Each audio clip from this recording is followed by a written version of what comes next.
வணக்கம் நண்பர்களே. இப்போ இந்த காங்கிரஸ் பீகார் அடி வாங்கியும் இதுக்கு முன்னாடி என்ன சொல்லிட்டு இருந்தாங்க? 120 தொகுதி இப்படி இப்படி பீலா விட்டுட்டு இருந்தாங்க. அது ஆட்சியில் பங்கு திருமாவளவன் கூட. இப்போ எல்லாம் சப்த நாடி அடங்கிரும். அதே காங்கிரஸை டிஎம்கே வச்சுக்குதா? வேறு வழியில் டிஎம்கே கூட்டணி இல்லாமல் இன்றைக்கி இருந்ததில்லை ஆரம்பத்துலேருந்தே. ஆனால் அவங்களுக்கு என்ன கொடுக்காம நீங்கள் சும்மாவாவது சேர்த்துங்க, நான் ஆட்டத்தில் இருக்கேன், சீட்டு வேணான்ற மாதிரி அந்த நிலைமைக்குரிய இல்லை விஜய் தான் சேர்த்துப்பாரா? இப்படி பலவித யோஜனைகள் இருக்குது. ஸோ புறந்தொல்லக்கூடிய காங்கிரஸ் இனிமேல் அது இந்த ரீஜனல் பார்ட்டியோட படு மோசமாக போயிடும். அது தெரியுது. பல ஸ்டேட்மெண்ட் எல்லோரும் வர ஆரம்பிச்சிருக்கு. எங்கேயும் ஆட்டத்திலையும் சேர்த்துக்காத கதை வேண்டாம், வெறுப்பாக சும்மா சேர்த்துக்கலாம், ஒட்டிக்கலாம், ஏதோ 1/2% தேமுதிக மாதிரி இந்த கதிகேடு. சரி, இதுதான் எப்படின்னு பார்த்தா இந்த சில்லறை கட்சிகள்லாம் தேமுதிக கூட அப்படியே ஒரு இது காமிச்சிட்ருக்காரு, கெத்து மாதிரி. எங்கே சீட்டும் பணமும் ஜாஸ்தி கிடைக்குமா, வேறு என்ன, அதெல்லாம் அவரோட போயாச்சு. இப்போ ஒன்றும் இல்லை, மதுரை போயிருந்தப்போ வாண்டடாக உதயகுமார் ஏடிஎம் கட்சியில் இவ போய் எதுக்கு உள்ளே நுழையிற கூப்பிடாம அந்த அம்மா வெயிட் பண்ண வச்சு தான் பார்த்துருக்காங்க, அவமதிச்சா மாதிரி. காரணம் ராஜ்யசபா கொடுக்கல. அப்போது இதெல்லாம் இருக்கும்போது இப்போது இன்றைக்கி மோடி கோவை வர்றாரு, எடப்பாடி பார்க்குறாருன்னா அவர் எந்த அளவுக்கு இதெல்லாம் அரசியல் பேச மாட்டார் மோடி. அவர் சொல்லவே கிடையாது எடப்பாடியார். அப்போ இவர் அமித்ஷா என்ன திங்க் பண்ணுவார் டிசம்பரில் வரும்போது அப்படின்னா, இப்போ அது கூடி பாருங்கள், தினகரன் எடப்பாடி வேண்டாங்கிறார், தேமுதிக இப்படி அம்மாயிருக்கும். அப்போ இதெல்லாம் பார்த்து கன்சல்டேட் பண்ணிங்கன்னா அவர் என்னென்னு கேட்கும்போது, எடப்பாடி 10 தோல்வி பழனிசாமி, அவங்க வேண்டாம் இவங்க வேண்டாம், ஏடிஎம்கே இன்டிகிரேட் பண்ணுறதாவே தெரியல, டிஎம்கே எதிர்த்து. அதனால டிஎம்கேவும் எல்லா வேலையும் பண்ணி நம்ம வந்துடுவோன்றனால எல்லா அட்டகாசமும் இருக்குது, நடந்துகிட்ருக்குது. இங்கே மக்கள் விரோதம், மக்களுக்கு என்ன செய்யலையோ மற்றதெல்லாம் நடக்காது, அதை விட்டு எல்லாம் போலீஸுக்கு கையில் வச்சுட்டு, இதுக்கும் பொறுப்பு டிஜிபி வச்சுட்டு.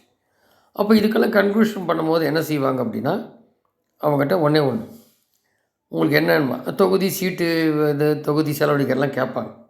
இது ஆக்சுவலாக உள்ளது தான். அப்படி நடக்கும்போது எடப்பாடி அந்த இடத்துல இருப்பா அப்படி. ஏன்னா ரெட்டையில் இன்னும் ஊசலாடிட்டு, இல்லை செங்கோட்டையை கொண்டு போகிறாங்களா, இல்லை வேலுமணியா, அந்த இடத்துக்கு இப்போ நகராட்டியும் பின்னாடி நகர போகிறாங்களா? ஏன்னா உங்களுக்கு கொங்கு பெல்ட்லேயே ஓட்டு வந்தாங்க. ஏன்னா அந்த ஈரோட்டில் கூட அவர் நிற்கலை பை எலெக்ஷனில். அப்போ இப்படிப்பட்டவர் அப்போ சீட்டு கேட்பாங்க ஜாஸ்தி. அவரும் அதே தான்.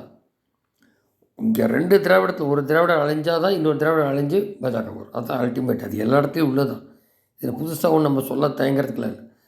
இப்போ உங்களுக்கு உதாரணம் ஒரிசாவில் வந்தாச்சு, இதுக்கும் நவீன் பட்நாயக் ஊழல் இல்லாதவர் தான். பீகாரில் ஈக்குவலாக வந்தாச்சு, எல்லோரும் சேர்ந்து பகிர்ந்துக்கிறாங்க மினிஸ்டர். அப்போ இங்கே ஏதோ ஒன்று பண்ணி ஆகணும் மக்களுக்கு. அதான் வேடிக்கையாக சொல்லியிருந்தாங்க, ஒரு படிக்காத பீகார் கூடி அந்த ஸ்டாலின் தரப்பு மாதிரி தேஜஸ்வி யாதவ் அந்த வாக்குறுதியை அள்ளி விட்டா அப்படி வீட்டுக்கு வீடு அரசு அதெல்லாம் தரவே முடியாது. அவங்க கூடி யோசித்து நிதானமாக ஊழல் இல்லா ஆட்சிக்கு வழிவகுத்துருக்காங்க. இங்கே திடீர்னு ஊழல் இல்லாமல் கொண்டு வர முடியாது. அப்போது டிஎம்கேக்கு ஆப்போனண்ட்டு முதல் உட்கார வைக்கணும், ஒட்டு வச்சு தான் உட்காரு, வேறு வழி இல்லை. ஃபஸ்ட்டு நகர்த்த வேண்டிய திமுக தான்.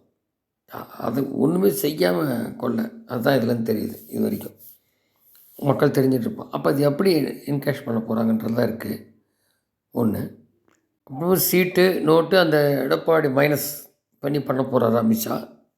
உடனே இல்லை, அது என்ன வாக்குறுதி தர போகிறாங்க, அது சின்ன பிள்ளை, ஏன்னா ரெட்டையில் கையில் இருக்கும்போது இது ஒரு தரப்பு.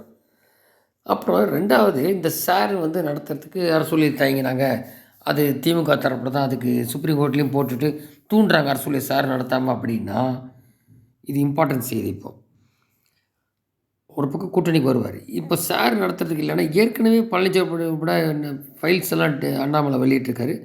பழனிசாமிகிட்ட கேட்டப்போ நம்ம ஒன்று ஒன்றா ஜனவரியில் பண்ணுவோம், ரொம்ப மீறி போச்சுன்னா ஆட்சியை கலைக்கிறேன்னு சொல்லியிருந்தாங்க. இப்போ அவங்களுக்கு அதுக்கான தருணம் என்னென்னா, இந்த சாருக்கு ரொம்ப இடைஞ்சல் பண்ணாக்க சார் நடந்தாகணும் தேர்தல் ஆணையத்துக்கு. ஏற்கனவே குறிப்பிட்டிருந்த மாதிரி எல்லா கட்சிகளும் அன்ற தேர்தல் ஆணையம் தான். அப்போ இதில் சுப்ரீம் கோர்ட் அது அப்புறம் 2ஆம் பட்சம் தான். தேர்தல் ஆணையத்தை சம்மந்தப்பட்டது இப்போ கூட சொல்லலையா பீகாருக்கு, சரிதான்னு இவங்க கோர்ட்டில் போட்டாங்க. அதுதான் வரும், எதிர்பார்க்கலாம், பார்ப்போம். அப்படி இருக்கும்போது இந்த சார் நடத்த இடைஞ்சல் பண்ணால் இப்போ புரிஞ்சுக்கிட்டு பண்ண மாட்டாங்க நினைக்கலாம். பண்ணினா இங்கே ஜனாதிபதி ஆட்சியை வச்சு கூட அதை பண்ணிவிட்டு தேர்தலை தள்ளி போட்டுருவாங்க. உனக்கு வேண்டியது டைம் கேட்டையில் திருத்தத்தை தள்ளி போகும் அப்படின்ட்டு ஜனாதிபதி ஆட்சி வழி வந்து நீட்டாக பண்ணிடுவாங்க. ஏன்னா பொறுப்பு டிஜி இல்லாமல் ஆக்சுவல் டிஜி போட் பண்ணணும் அப்படிங்கிறலாம் வரும்போது நல்லா பண்ணுவாங்க, தயங்க மாட்டாங்க. அதுக்கான டீட்டெயில்ஸ் கொடுத்துக்கலாம் சுப்ரீம் கோர்ட்டே, அந்த பாஸ் பண்ணிக்கலாம் பில்லெல்லாம் மேல் சபைகள். இது ஏற்கனவே குறிப்பிட்டிருந்தோம். சாருக்கு இடைஞ்சல் வந்ததுன்னா இவங்க தூண்டி விட்டு அவங்க என்ன சொல்கிறாங்க, வேலை பளுவெல்லாம் செய்ய முடியலங்கிறாங்க, தள்ளி போகணுங்கிறான். இது எங்கேயுமே நீட்டு கதை மாதிரி தான். நீட்டுக்கு என்ன பண்ண ஒன்றும் பண்ண முடியாது. அதான் சுப்ரீம் கோர்ட்டில் போட்டாச்சுன்னா அதோட நீட்டை பற்றி பேசாமல் போகணும்.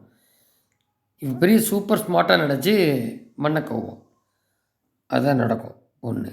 ரெண்டாவது என்ன பண்ணுவாங்க, பீகார் மாதிரி அந்த மது இல்லாமல் மது விலக்கு, இப்போ விலக்குன்னு சொல்லியிருக்க மது இருக்குது, மது இல்லாமல் பீகார் குஜராத் மாதிரி கொண்டுருவாங்க.